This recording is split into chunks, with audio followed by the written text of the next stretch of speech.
2025년 힘있게 전진하시는 우리 모든 성도님들 되시길 축복합니다.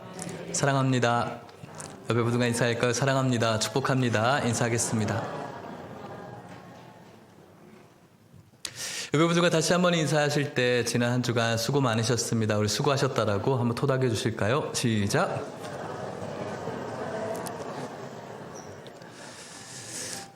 구정 잘 보내셨어요? 많이 드셨습니까? 이제 그만 드셔야겠죠? 저도 마찬가지인 것 같습니다. 한 2kg 정도 이렇게 뿌른 것 같아요. 최근에 좀 다이어트 성공했는데 다시 한번 허리띠를 졸라매야 될 것 같습니다. 이렇게 웃는 얼굴로 여러분들을 뵙게 돼서 참 감사합니다. 저와 여러분들 오늘 예배를 통해서 하나님이 주시는 참 영육의 안식이 있기를 축복합니다. 오늘 말씀의 제목은 고난과 위로라는 제목을 정해 보았습니다. 고난받고 싶은 사람은 아무도 없을 거라고 생각이 듭니다.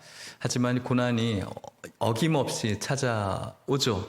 예수님을 믿으시든 안 믿으시든 교회를 다니시든 안 다니시든 고난과 상관없는 사람은 없을 것 같습니다. 이 세상에 많은 책들이 이런 고난 속에서 역경을 뛰어넘는 그런 스토리들도 책으로 나와 있고 또 그런 상황 속에서의 처세술들도 참 많이 있을 것 같습니다. 너무나 감사한 것은 성경에서도 이 고난에 대해서 분명히 정의해 주시고 또 이 성경을 통해서 우리가 이 고난을 어떻게 헤쳐나가야 되는지를 가르쳐 주고 있고 또 고난 앞에서 성도가 어떻게 살아가야 되는지를 그 방향성에 대한 설정을 주고 있습니다. 그래서 우리는 오늘도 이 말씀과 함께 할 수밖에 없겠죠. 오늘 우리가 읽은 고린도후서 1장 3절은 이렇게 시작합니다. 우리 같이 읽어볼까요? 시작. 찬송하리로다. 그는 우리 주 예수 그리스도의 하나님이시요 자비의 아버지시요 모든 위로의 하나님이시며 아멘. 찬송하고 있습니다. 우리의 찬양의 대상은 땅땅거리는 소리가 좀 나는데 좀 줄이면 좋을 것 같아요. 우리의 찬송의 대상은 누구시죠? 하나님이십니다. 우리의 예배의 대상은 하나님이십니다. 하나님이 어떤 하나님인지에 대해서 몇 가지로 이렇게 설명하고 있는데 예수 그리스도의 하나님이심을 우리가 찬송해야 된다. 이것은 우리 신앙에 있어서 가장 원초적이고 기본적이고 가장 중요한 찬송의 이유입니다. 예수 그리스도 우리를 위해서 이 땅 가운데 오셨고 그리고 고난당하셨고 십자가에 죽으셨고 부활하신 그 예수님의 하나님이 우리 하나님이기 때문에 우리가 찬송할 수가 있는 것입니다.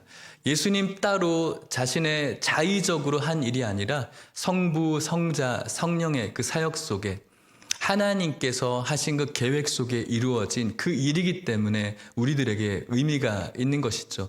예수님의 하나님 되신, 그래서 우리를 구원하신 그 하나님을 저와 여러분들이 날마다 찬송하시기를 축복합니다. 자비의 하나님이심을 우리가 찬송할 수 있어야 됩니다. 좋으신 하나님이죠. 우리 하나님이 자비의 하나님이 아니라면 어쩔 뻔했을까라는 생각을 합니다. 여러분들이 지금까지 자라오면서 다양한 각자의 아버님, 어머님이 있을 것 같아요. 어떤 분은 굉장히 엄하신 부모님 아래에서 또 어떤 분은 자유로우신 그런 부모님 아래에서 이렇게 커왔을 것 같습니다. 그 가운데 굉장히 엄격함을 넘어서서 요즘도 TV에 한 번씩 이렇게 소개되어지는 참 자녀들 학대하는 그런 사람들이 있지 않습니까? 못된 부모들이 있지 않습니까? 그 아이가 잘못한 모습을 전혀 용납하지 않는, 한 번만 너 이러면 앞으로 이럴 거야, 이런 여지도 두지 않는 그런 학대적인 그런 부모님에서 자라나는 아이들은 얼마나 고통스러울까요? 근데 우리 하나님께서는 그런 하나님이 아니라는 것이죠. 노하기를 더디하시는 그 하나님. 오늘도 우리들에게는 물론 여러분들은 좋으신 분들이시고 인품이 훌륭하신 분이고 나름대로 잘 살아오신 분이겠지만 그래도 우리들은 이런저런 죄나 연약함을 가지고 살아가고 있지 않습니까? 이것이 고쳐져야 될 텐데 이 부분이 하나님께서 원하지 않으실 텐데 그래서 그 부분을 놓고 하나님 제가 지난 시간 동안 이런 잘못이 있었군요. 이제 짓지 않겠습니다. 용서를 구하고 또 결단하지 않습니까? 그런데 너무나 쉽게도 조금만 시간이 흘러가면 언제 그랬냐는 듯이 또 그런 연약함의 길을 걸어가고 있는 우리의 모습. 그러다가 또 하나님께 제가 또 이런 죄를 저질렀습니다. 용서해 주십시오. 그렇게 하나님과의 회개의 시간, 은혜의 시간을 보낸 다음에 또 똑같은 길을 또 걸어가는, 마치 개가 자신이 뱉어놓은 것들을 또 먹는, 토한 것들을 또 먹는 그런 모습처럼 아주 구역질 나고 비참한 모습이 우리의 죄의 모습일 것 같습니다. 그래서 이제는 더 이상 이런 것들로 회개하기 싫어 라고 하면서 기도하기도 싫은 우리의 모습이지만, 우리 하나님께서는 자비의 하나님이시기 때문에 우리가 어떠한 그런 연약함이 있든지, 얼마나 연약하든지 간에 그 연약함을 덮을 수 있는 그 보혈의 샘물은 우리의 모든 연약하고 다양한 연약함을 다 덮을 수 있는 분량의 샘물인 줄 믿습니다. 그래서 그분은 자비의 하나님이시죠. 무서운 하나님, 우리를 학대하는 하나님이 아니라서 정말 감사한 부분이죠. 마지막으로는 위로의 하나님이라고 말씀하고 있습니다. 고난은 위로가 필요합니다. 이 고난 속에 이길 수 있는 힘은 위로라고 할 수 있겠는데, 우리 하나님은 참 위로가 되어 주시는 줄 믿으시기를 바랍니다. 여러분들이 살아온 여러 가지 고난 속에 하나님의 위로를 받으신 분들이면은 이것이 더 확실하게 들려질 수 있을 텐데, 여러분들의 고난 속에서 하나님의 말씀의 위로가 아니라 다른 위로를 통해서 이겨왔다라면은 오늘 이 말씀이 여러분들에게 생생하게 다가오시는 그런 은혜가 있기를 축복합니다. 그분은 위로의 하나님이십니다. 구체적으로 시편은 이렇게 이야기를 합니다. 시편 147편 1절 3절 보면은 할렐루야, 우리 하나님을 찬양하는 일이 선하며 찬송하는 일이 아름답고 마땅하도다. 여호와께서 예루살렘을 세우시며 이스라엘의 흩어진 자들을 모으시며, 같이 읽어볼까요? 시작. 상심한 자들을 고치시며 그들의 상처를 싸매시는도다. 아멘. 상심한 자를 고치시는 위로의 하나님이라는 것이죠. 여러분들에게는 어떠한 상심이 있을지 모르겠습니다. 상심이 있었지만 또 금방 잊혀져서 지금은 아무렇지 않은 분들이 있을 것 같고, 또 어떤 분들은 갑자기 벼랑간 찾아온 여러 가지의 문제 때문에 상심해 있는 분들이 있을 것 같습니다. 어떤 분들은 관계 속에서 남편에게 상심하고, 아내에게 상심하고, 자녀에게 상심받고, 또 부모님에게 상심받는 채로 또 이곳에 있는 분들이 있고, 어젯밤도 잠을 들지 못한 채 상심한 마음으로 지내시다가 또 오늘 이곳에 나오신 분들도 있을 것 같습니다. 사랑하는 성도 여러분, 우리 하나님께서는 상심한 자를 고쳐주시는 분임을 믿으시길 바랍니다. 그분의 위로가 여러분들에게 있기를 축복합니다. 그 분께서는 이런 위로의 하나님이시고, 이런 위로를 받은 우리에게는 위로를 받을 뿐만 아니라 또 누군가를 위로할 수 있는 능력이 있음을 사도 바울이 우리들에게 가르쳐 주는 듯합니다. 고린도서 1장 4절 말씀 같이 읽습니다. 시작. 우리의 모든 환난 중에서 우리를 위로하사 우리로 하여금 하나님께 받는 위로로서 모든 환난 중에 있는 자들을 능히 위로하게 하시는 이시로다. 아멘. 모든 환난 중에 있는 자들을 능히 위로하게 하시는 분이 우리 하나님이라는 것이죠. 우리 하나님은 여러분들에게 위로가 되십니다. 여러분들의 상처를 고쳐주시는 분인 줄 믿습니다. 뿐만 아니라 그 하나님께서는 우리를 통해서 모든 환난 입은 자들을, 상심한 자들을 고쳐줄 수 있는, 위로할 수 있게 하신 분인 줄 믿습니다. 내가 가지고 있는 힘으로 위로하는 것이 아니라 하나님께서 주시는 그 위로를 가지고 위로할 수 있는 능력을 우리들에게 주셨음을 믿습니다. 저는 오늘 이곳에 있는 여러분들이 누군가 모든 환난 중에 있는 자들을 능하게 위로할 수 있다라는 그런 자신감, 그런 마음을 가지고 성도와 성도들을, 가족들을 대할 수 있었으면 좋겠습니다. 물론 위로를 주어야 되는데 상심을 주는 역할을 하시는 분들도 있겠습니다. 오늘 저도 마찬가지고요. 저도 제 아내를 상심시키는 일이 너무너무 많고, 저의 자녀를 상심시키게 하는 일도 많고, 또 여러분들을 상심케 하는 일도 참 많이 있습니다. 여러분들도 누군가를 상심하게 하는 일들이 많이 있을 것 같습니다. 이 시간 축복하기는 누군가를 상심하게 만드는 여러분들이 아니라 모든 환난 중에 있는 자들을 능히 위로하는 자가 오늘 여러분들이 될 수 있기를 바랍니다. 여러분들의 남편을 위로하십시오. 여러분들의 아내를 위로하십시오. 자녀들을 위로하십시오. 부모님들을 위로하십시오. 또 교회 성도들을 위로하는 위로자가 여러분들 되시기를 축복합니다. 상심하는 위치에 서 있지 마십시오. 여러분들의 말이, 여러분들의 행동이 누군가를 상심케 하지 않도록 하나님께 은혜를 구할 수 있는 우리 모두가 되었으면 좋겠습니다. 예수님께서는 우리들에게 그 위로의 힘을 말씀해 주십니다. 1장 5절 말씀에 보면 그리스도의 고난이 우리에게 넘친 것 같이 우리가 받는 위로도 그리스도로 말미암아 넘치는도다. 우리들에게는 위로가 넘친다. 우리의 위로의 크기가 결단코 작지 않다라고 말하는 것이죠. 그 위로의 크기는 예수 그리스도의 고난이 우리에게 넘친 것 같이 예수 그리스도의 그 넘치는 고난의 크기처럼, 그리고 우리에게 다가온 그 고난의 크기처럼 위로도 똑같이 크다라는 것이죠. 예수님의 고난을 생각해 봤습니다.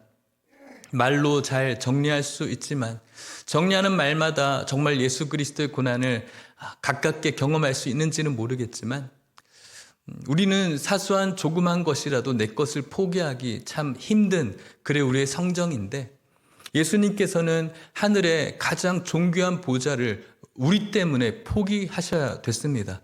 그 보좌를 버리고 좀 버금가는 것으로 대체하면 그래도 위로가 될 텐데, 하늘의 보좌를 버려버리고 이 땅의 말구유에 나셔야 됐습니다. 가장 볼품없고 가장 비천한 보호자의 그분께서는 나신 것이죠. 이것을 어떻게 표현할 수가 있을까요?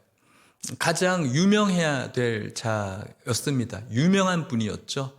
그런데 그분의 인생 통틀어 철저하게 무명한 삶을 살아갔습니다. 많은 사람들을 이롭게 하셨습니다. 먹을 것을 만들어 주셨습니다. 그리고 병을 고쳐주셨습니다. 귀신을 쫓아주셨습니다. 심지어 죽은 자를 살려주셨습니다. 그들의 친구도 되어주셨습니다. 유력한 자의 친구가 되어주신 것이 아닙니다. 물론 그런 사람도 있겠지만 죄인들의 친구가 되어주셨습니다. 세리의 친구가 되어주셨습니다. 창녀의 친구가 되어주셨습니다. 그 누구도 가깝게 하지 않으려고 했던 자들의 친구, 문둥병자들의 친구가 되어주셨습니다. 그런데 그 친구들이 훗날 예수님을 향해 정죄하기 시작했습니다. 그 친구들이 예수님의 따귀를 때렸습니다. 그 친구들이 예수님의 그 마음을 아프게 했습니다. 침을 뱉었습니다. 그렇게 누구도 찾아주지 않았던 사람들에게 유익을 만들어주고 그들의 친구가 되어주었지만 오히려 그들에게 비난을 당하고 조롱을 당하는 그런 배신감과 상심함이 예수님의 고난이었습니다. 여러분들에게 있는 여러 관계 속에서 누군가 관계가 어그러지면 그것으로는 고통이 얼마나 큽니까? 그 사람과 한순간도 같은 공간에 있지 못할 정도로 우리가 얼마나 숨이 턱 막히고 아픕니까? 근데 우리 예수님께서는 그것과 상상할 수 없을 정도의 고통을 당하신 것이죠.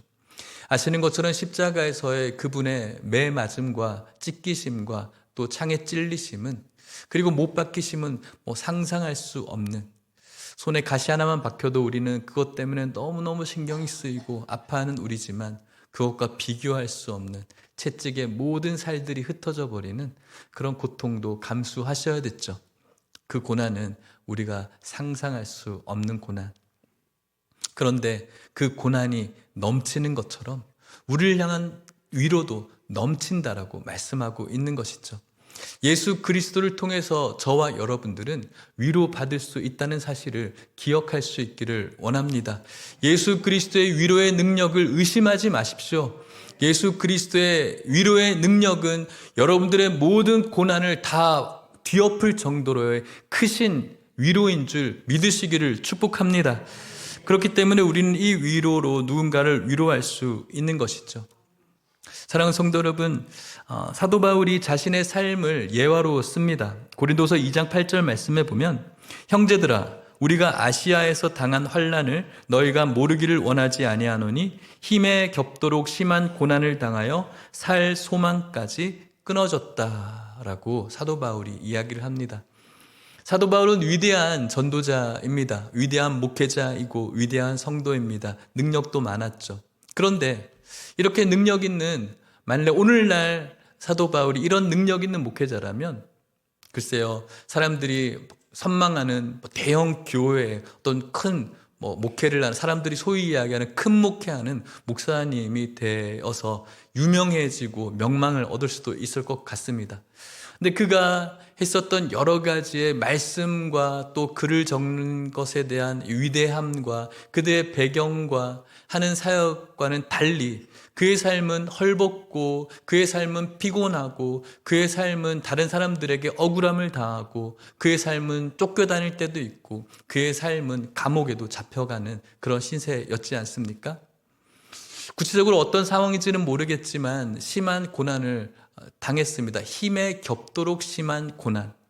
그러다 보니 심지어는 죽고 싶은 마음도, 내가 이리 살아서 뭐하나, 이런 마음이겠죠. 살 소망까지 끊어져 버리는 그런 현실도 마주했다라는 것이죠. 오늘날 여러분들에게 글쎄요, 이런 살 소망까지 끊어진 분들이 많지 않겠지만 이런 마음으로 오늘 예배에 나와서 예배를 드리는 성도님들도 계십니다. 살 소망이 끊어진 것 같은 현실을 겪고 보신 분들도 있을 것입니다. 무엇을 해도 기쁨이 없고 무엇을 해도 기대도 없고 내가 이렇게 살아서 뭐 할까라는 그런 한탄과 그런 나를 향한 자책 속에서 끊임없이 나를 깊은 수렁에 빠져들게 만드는 자기 자책 속에 일어날 힘이 없는 상태, 살 소망이 없는 것이죠. 그분들에게는 예수님으로 인한 그 위로를 통해 일어서셨다면 누군가가 이런 일을 당했을 때 같은 마음으로 위로해 줄 그런 능력이 생겼을 것이라고 생각합니다. 저 역시도 그런 경험 작지만 있었기 때문에 너무나 와닿는 말씀이죠. 이렇게 살 소망이 끊어진 사도 바울이 살 소망이 끊어져서 아무것도 하지 않고 이대로 그의 삶은 끝났는가? 우리는 그렇지 않다라고 알고 있습니다. 어떤 일이 벌어졌습니까? 고린도서 1장 9절 말씀이죠. 같이 읽어볼게요. 시작. 우리는 우리 자신이 사형 선고를 받은 줄 알았으니 이는 우리로 자기를 의지하지 말고 오직 죽은 자를 다시 살리시는 하나님만 의지하게 하심이라. 아멘. 살 소망까지 끊어졌습니다. 견딜 수 없는 고난이었죠. 고통이었습니다. 오늘 여러분들이 겪고 있는 여러 가지의 고난의 다른 모습이라고도 할 수가 있겠습니다. 그런데 여러분, 그 고난을 통해서 분명히 사도 바울은 넘치는 하나님의 위로가 있었습니다. 그리고 그 위로가 있은 후에 그에게 남겨진 부산물, 열매가 무엇이었냐면은 하나님을 의지하는 것이 바로 그에게 열매로 남았던 것이죠. 헐벗고 굶주리고 매를 맞고 또 여러 가지의 모함과 여러 가지의 속상함과 그 가운데 사도 바울이 어떤 일을 했을까요? 하나님의 위로를 받고 하나님을 의지하고 하나님을 더 붙잡고 주님의 십자가와 더 가까이 하면서 끝내는 그에게 남겨져 있는 것이 고난이 아니라 하나님만 의지하는 자신을 발견하게 된 것이죠. 고난을 좋아하는 사람은 없죠. 위로도 참 좋은데 아예 고난이 없으면 얼마나 좋을까 이런 생각을 해봤습니다. 고난이 없으면 얼마나 좋을까, 그렇지 않습니까? 그런데 여러분, 성경뿐만 아니라 사회적으로 우리가 살아가면서 고난 없이 얻을 수 있는 것은 거의 없다라고 봐야 되지 않겠습니까? 우리가 어떤 고난 없이 얻을 수 있는 것이 무엇이겠습니까? 학생들이 공부라는 고난을 겪고 있지 않습니까? 공부 좋아하는 분들 계세요? 다행히도 없네요. 공부 좋아하는 사람은 없어요. 우리 아이들도 공부 때문에 죄송합니다 미치려고 해요. 이번 구정에도 먹으면 수학 공부시키고 먹으면 수학 공부시키는 엄마 때문에 얼마나 괴로워지고 나는 괜찮아 놀아 이렇게 좋은 아빠이고 엄마는 공부해야 돼 수학 몇 가지 풀어야 돼 애들은 구정 때도 이런 걸 해야 되냐 뭐 하면서 미치려고 하더라고요.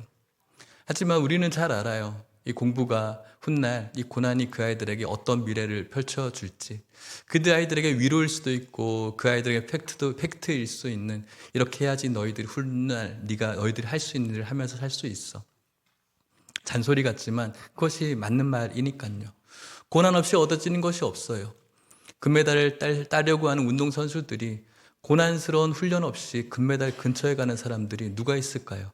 재능이 있어도 고난 없으면 금메달 근처에도 갈 수가 없지 않습니까?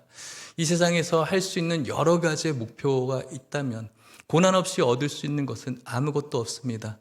감나무 밑에서 감 떨어지기를 기다리는 것, 우리는 그것이 얼마나 어리석은 것인 줄 너무나 잘 알고 있는 것입니다. 고난이 없으면 얼마나 좋을까? 아니요. 고난이 있어야지 우리가 얻을 것들을 얻을 수 있다는 사실입니다.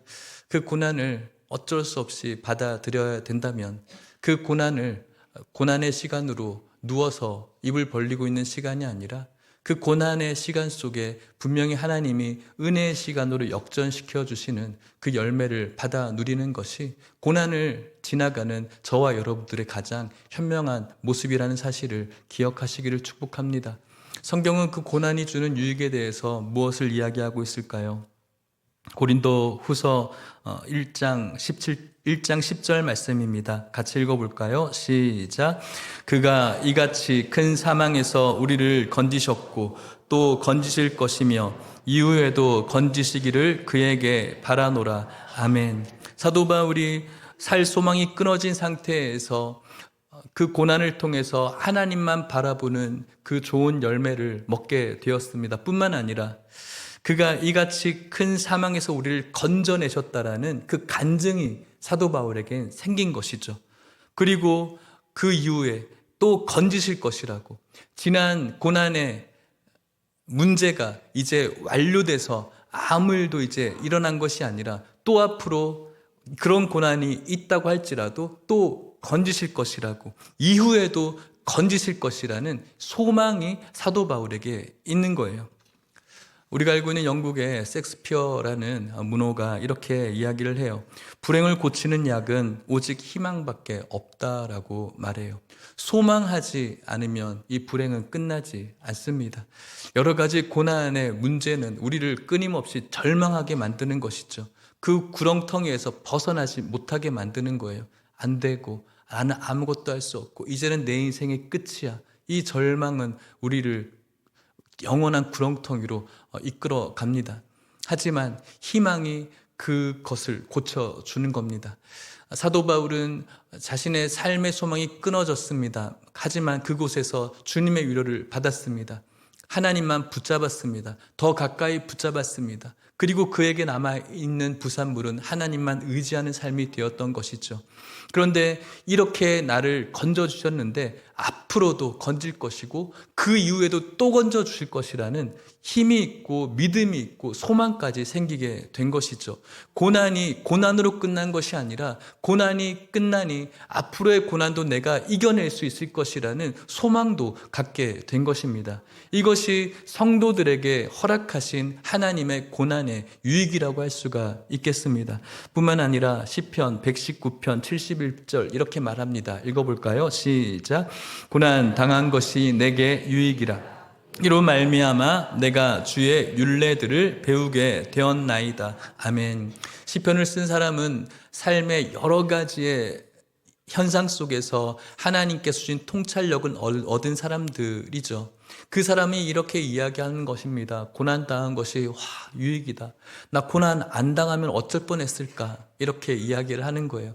고난 당하는 것이 너무너무 싫고 그것을 만나지 않았으면 좋겠지만 고난 당해서 참 좋다. 그 이유는 주님의 율례들을 배우게 됐다라는 거예요. 하나님의 말씀을 더 가까이 깨닫게 되었다라는 것이죠.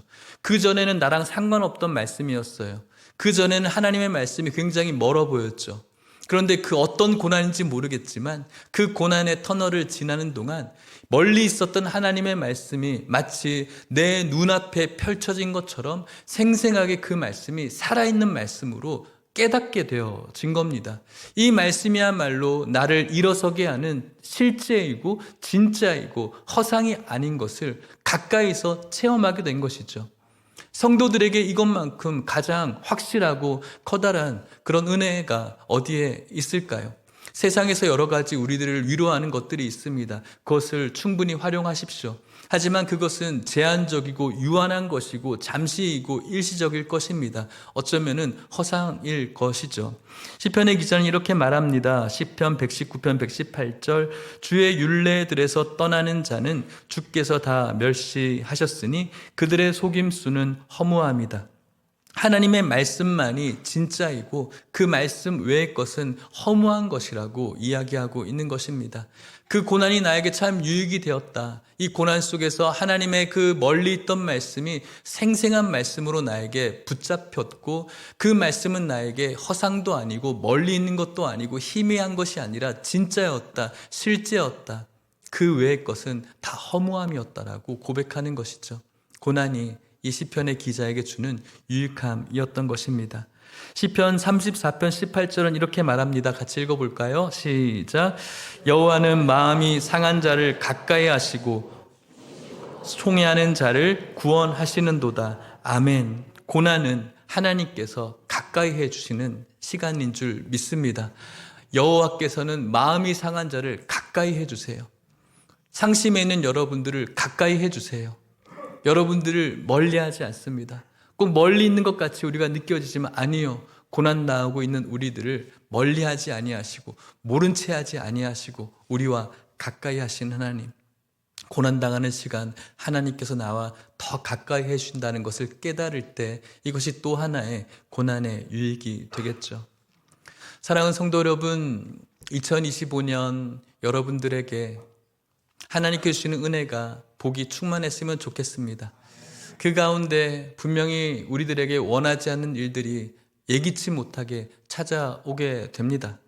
건강이든 재정적인 것이든 관계적인 것이든 정신적인 것이든 여러 가지의 위태로운 그런 고난들이 여러분들에게 다가올 수도 있고 또 이미 오신 분들도 있고 살 소망까지 끊어진 채로 오늘도 어디서 울어야 될지 몰라서 교회에 오신 분들도 있을 것입니다. 하지만 여러분들의 그 고난의 시간이 그냥 고난으로 끝나지 않기를 주님의 이름으로 축복합니다. 그 고난의 시간 동안 하나님을 더 의지하는 그런 시간이 되시기를 축복합니다. 그 고난의 시간 동안 하나님의 말씀, 멀리 있어서 나랑 상관없을 것 같은 그 말씀이 생생하게 붙잡혀지는 축복의 시간이 되시기를 바랍니다. 그 시간 하나님이 여러분들과 더 가까이 하시는 축복의 시간이 될 수 있기를 바랍니다. 그 시간 여러분들이 또 다른 소망을 할 수 있는 소망의 시간이 되시기를 축복합니다. 사랑하는 여러분, 말씀을 마치도록 하겠습니다.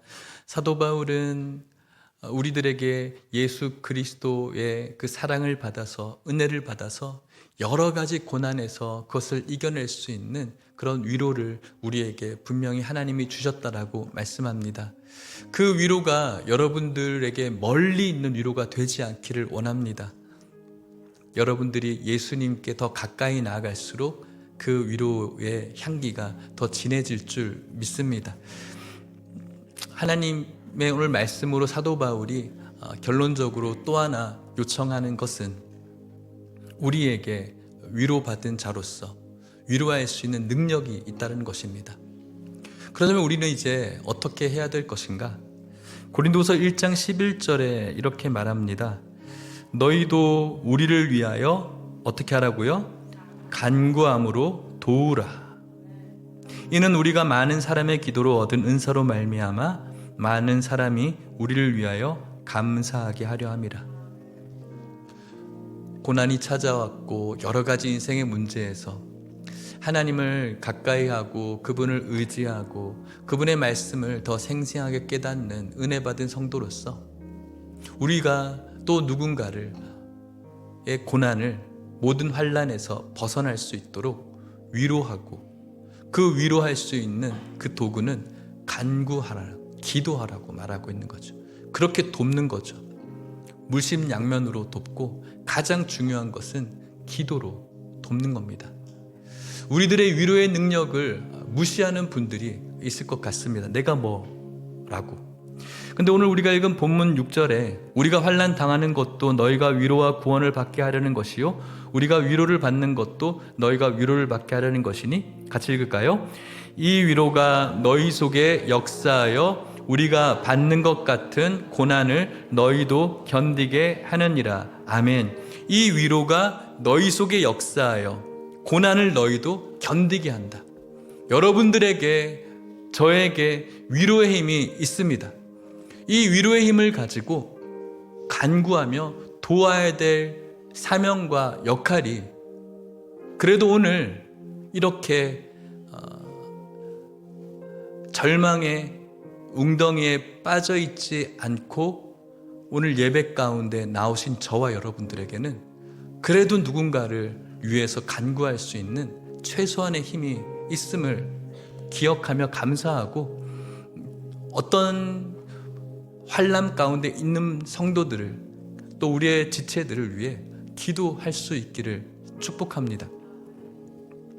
로마서 8장 28절 말씀에 보면 우리가 알거니와 하나님을 사랑하는 자 곧 그의 뜻대로 부르심을 입은 자들에게는 모든 것이 합력하여 선을 이루느니라 라고 말합니다. 하나님을 사랑하는 자들입니다. 이곳에 있는 우리 성도님들, 또 살 소망이 끊어져서 회복하지 못한 채 고난을 겪고 있는 우리 성도님들은 하나님을 사랑하는 자들, 그분의 뜻대로 분명히 부르심을 입은 자들, 그분들에게 모든 것이 합력해서 선을 이루어가게 될 줄 믿습니다. 모든 것이죠. 우리가 보기에 좋은 것도 모든 것이고요, 우리가 판단하기에 이것은 나에게 없었으면 좋겠는데 라고 하는 그 현장도 모든 것입니다. 그 어려운 모든 것들이 합력해서 결국은 하나님께서 가시고자 하시는 선한 것에 저와 여러분들을 이르게 하실 줄 믿습니다. 헬렌 켈러 아시죠? 인생의 삼중고를 겪었던 헬렌 켈러, 절망할 수밖에 없고 희망이라고는 발견할 수 없었던 그녀의 미래이지만 그는 누군가를 위로하는 최고의 위로자로서 살아가게 됩니다. 그가 했던 말 중에 여러분들에게 나누고 싶은 말이 있는데, 행복의 한쪽 문이 닫힐 때 다른 한쪽 문은 열린다. 하지만 우리는 그 닫힌 문만 오래 바라보느라 우리에게 열린 다른 문을 못 보곤 한다. 헬렌 켈러는 자신이 가지고 있었던 삼중고의 문제에 꽂혀서 자신에게 닫혀져 있는 그 행복의 문만 바라보았더라면 누군가를 위로할 수 없었던 그런 불행한 인생으로 살아갔을 뻔했습니다.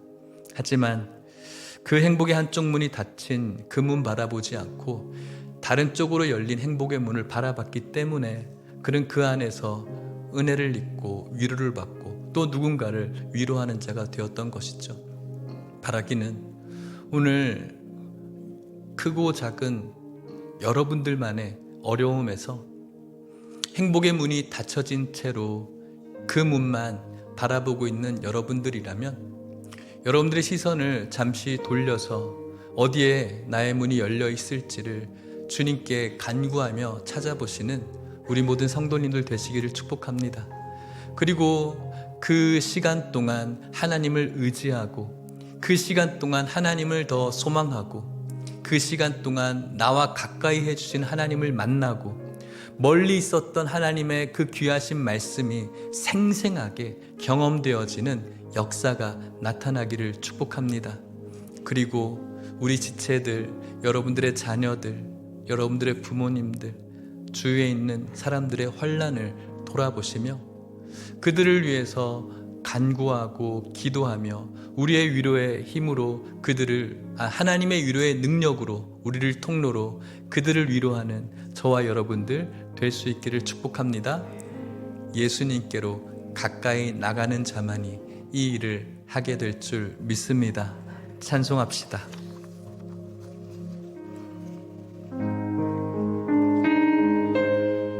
우리가 오늘도 예수님께로 나아가는 이유가 위로받고 또 위로하는 사람이 되기 위해서입니다.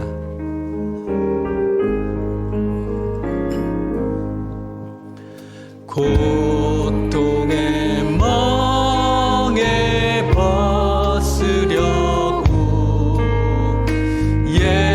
예수께로 나갑니다. 자유와 기쁨 베푸시는 주께로 갑니다. 병든 내 몸이 튼튼하고 병든 내 몸이 빈궁한 삶이 부해지며 빈궁한 삶이 부해지며 죄악을 벗어버리려고 주께로 낭패와 실망 가운데 있으십니까? 낭패와 예수께로 나아갑시다. 예수께로 나아갑니다. 십자가 은혜 받으려고 주께로 갑니다.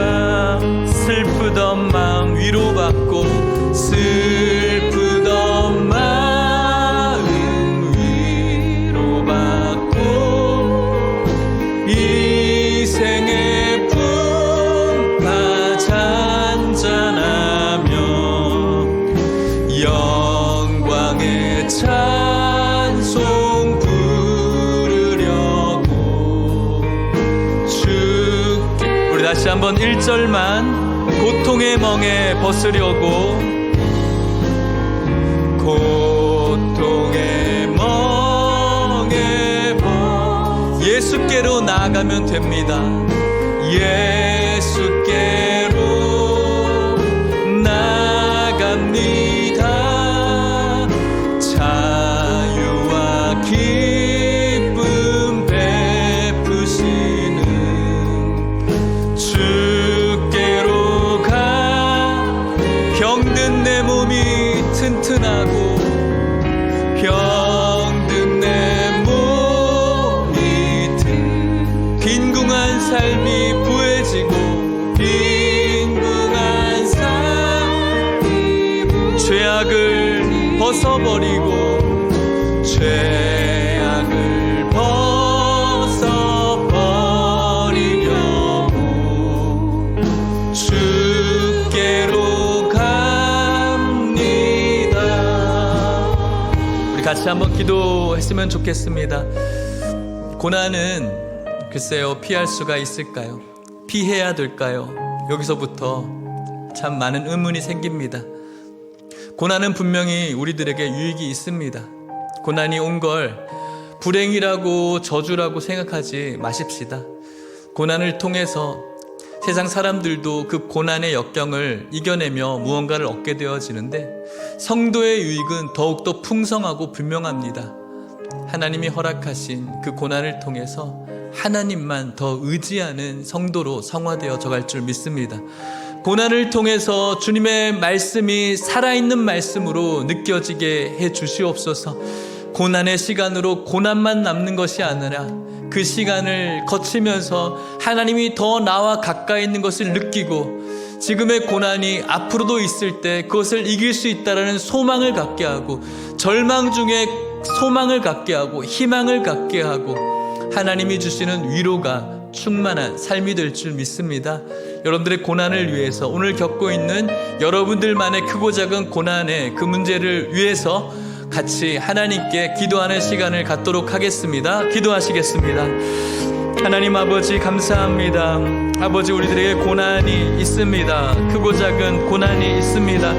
하나님 아버지께서 이 시간 이 말씀을 통해서 우리들에게 깨닫게 하여 주셔서 감사합니다. 인생의 크고 작은 고난을 만나게 되어집니다. 아버지, 그 고난 속에서 주님을 더 의지하게 하여 주시옵시고, 그 고난 속에서 하나님의 말씀이 살아있는 말씀으로 만나게 하여 주시옵시고, 그 고난 속에서 미래를 향한 소망을 갖게 하여 주시옵시고, 그 고난 속에서 우리와 가까이 하시는 하나님을 만나고 은혜 누리고 축복받는 우리 모두가 될 수 있게 하여 주시옵소서. 예수님께로 오늘도 나아가는 그 이유가 될 줄 믿습니다. 축복하여 주시옵시고 인도하여 주시옵소서. 이 시간 마지막으로 여러분들에게 긴급한 기도 제목 하나를 부탁드리도록 하겠습니다. 교회 성도님들 환우들이 참 많습니다. 지난주부터 기도한 우리 최미수 권사님의 아드님, 이민근 성도님을 비롯한 이민수 성도님의 어머니, 신규복 집사님, 여러분들이 중병으로 또 여러 가지 질병으로 고통 중에 있습니다. 오늘은 허철원 집사님을 여러분들에게 소개합니다. 지난 금요일날 부인 되시는 김미애 권사님의 전화를 받았습니다. 몸에 힘이 빠지고 운동 능력이 갑자기 떨어져서 병원에 갔습니다. 뇌 종양이 발견되어졌습니다. 5cm 정도라고 하시고요.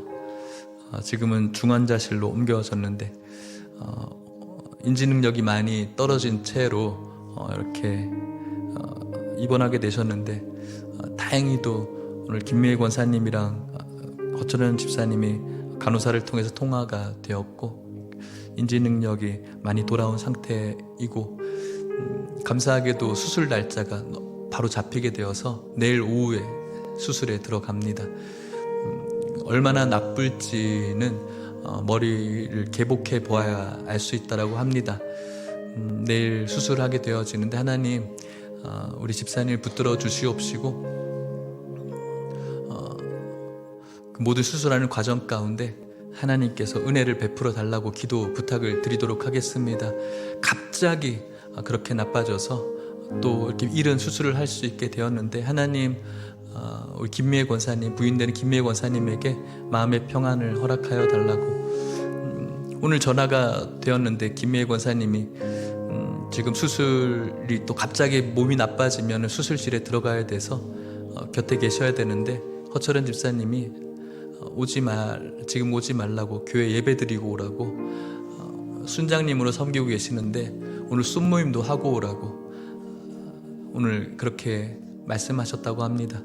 그래서 김미애 권사님, 오늘 교회에 나와서 함께 지금 이 시간 예배 드리고 계시고, 어떤 상황 속에서 빨리 병원에 가셔야 되는 상황인데, 그렇게 하나님을 사랑하는 성도님을 가정을 하나님 위로하여 주시옵시고, 이 시간 우리에게 위로할 능력이 있다고 하셨사오니 간구하라고 기도하라고 말씀하셨사오니, 하나님 내일 수술 성공적으로 진행되게 하여 주시옵소서. 모든 의사 선생님들의 손을 주도하여 주시옵소서. 하나님 낫게 하여 주시옵소서. 주님의 기적을 베풀어 주시옵소서. 부인 되시는 김미애 권사님의 마음에 평안을 허락하여 주시옵소서. 그 가족을 위로하여 주시옵소서. 우리 주여 한번 간절히 부르짖고 우리 집사님의 가정을 위해서 기도하시겠습니다. 주여, 하나님 아버지, 하나님 사랑하시는 허철원 집사님을 위해서 기도합니다. 하나님 아버지께서 지금까지 은혜로 보호하여 주시고 지켜주신 줄 믿습니다. 갑자기 예기치 못하게 찾아온 인생의 고난입니다. 하나님 아버지, 그 위기 속에 하나님을 붙들려고 오늘도 주님 앞에 나아갑니다. 하나님을 사랑하는 자입니다. 하나님께서 도와주시옵소서. 기적이 필요합니다. 하나님 아버지, 뇌 커다란 그 암덩어리가 완전히 제거되어질 수 있도록 하나님 도와주시옵소서. 아버지, 내일 수술이 잡혔습니다. 감사합니다. 하나님, 내일 선생님들의 손을 주도하여 주시옵시고, 한치의 오차도 없이 절개되어지게 하여 주시옵시고, 모든 더러운 것들이 다 떨어져 나가게 하여 주시옵소서. 하나님 아버지, 우리 김미애 권사님 마음속에 평안을 허락하여 주시옵소서. 용기를 주시옵소서. 담대함을 주시옵소서. 이 시간 중환자실에 우리 어쩌는 집사님 홀로 내버려 두지 마시고 가까이 하시고 함께해 주시옵시고 외롭지 않게 하여 주시옵시고 그 마음에 주님의 평안을 허락하여 주시옵소서. 의로운 자의 이 간구 소리에 하나님의 능력이 있는 줄 믿습니다. 간구하라고 도우라고 말씀하셨사오니 하나님 이 시간 우리의 마음을 토해냅니다. 간구합니다. 하나님 도와주시옵소서. 하나님께서 인도하여 주시옵소서. 합력해서 선을 이루실 것을 믿습니다. 축복하여 주시옵소서. 전능하신 하나님 아버지, 위로의 하나님, 오늘 이 시간 고통의 멍에를 벗으려고 낭패와 실망 가운데 있지만 예수께로 나아가고 있습니다. 하나님 아버지, 이 시간 주님의 보좌 앞으로 담대히 나온 우리 모두에게 하나님의 한량없는 축복과 은혜를 허락하여 주시옵소서. 하나님, 우리가 고난 만나지 않으면 좋겠지만 어차피 만나야 될 그 고난 앞에서 고난의 시간이 고난으로 끝나지 않게 하여 주시옵소서. 고난의 시간 동안 하나님이 부어주시는 충만한 은혜만 있게 하여 주시옵소서. 하나님, 이 시간 우리에게 위로할 힘을 주시는 하나님의 능력을 가지고 우리 허철원 집사님과 여러 환우들을 위로하기를 원합니다. 특별히 하나님, 우리 허철원 집사님 예기치 못하게 갑자기 찾아온 이 병마로 인하여 고통받고 있습니다. 중환자실에 홀로 있습니다. 하나님 아버지, 그를 주님께서 선대하여 주시옵시고 위로하여 주시옵시고 외롭지 않게 하여 주시옵시고 함께하여 주시옵시고 그의 모든 아픔을 낫게 하여 주시옵소서. 하나님, 내일 수술실에 들어갑니다. 하나님께서 보호해 주실 줄 믿습니다. 모든 더러운 암덩어리들이 절개되어지게 하여 주시옵소서. 이전보다 더 강건하게 하여 주시옵소서. 치유되어지게 하여 주시옵소서. 낫게 하여 주시옵소서. 모든 선생님들의 손길을 주님 주도하여 주시옵시고 한치의 오차도 없이 진단되어지게 하여 주시옵시고 치료되어지게 하여 주시옵소서. 울 곳이 없어 살 소망이 끊어져 울기 위해서 교회 한켠을 찾는 성도님들, 특별히 김미애 권사님의 눈물을 기억하여 주시옵시고 그 눈물을 닦아 주시옵시고 위로하여 주시옵시고 평안만 허락하여 주시옵소서. 오늘도 살 소망이 끊어져서 각자의 처소에서 울고 있는 모든 환우들을 위로하여 주시옵시고 주님의 은혜 받기 위해서 그래도 무거운 발걸음을 이끌고 주님의 전전으로 나온 모든 성도님들과 환우 가족들에게 하나님의 한량없는 위로 허락하여 주시옵소서. 지금은 예수 그리스도의 은혜와 하나님의 사랑과 성령의 교통하심이 우리에게 허락된 고난의 시간 속에 고난이 고난으로 끝나지 않고 하나님의 충만한 위로를 통하여 주님이 주신 은혜가 충만하기를 소망하는, 그리고 이 시간 병상에서 하나님과 함께 고군분투하고 있는 우리 허천원 집사님과 그리고 모든 환우들, 위로가 필요한 환우들 위해, 우리 다음 세대 아이들 위해 이제부터 영원토록 함께 있을지어다. 아멘.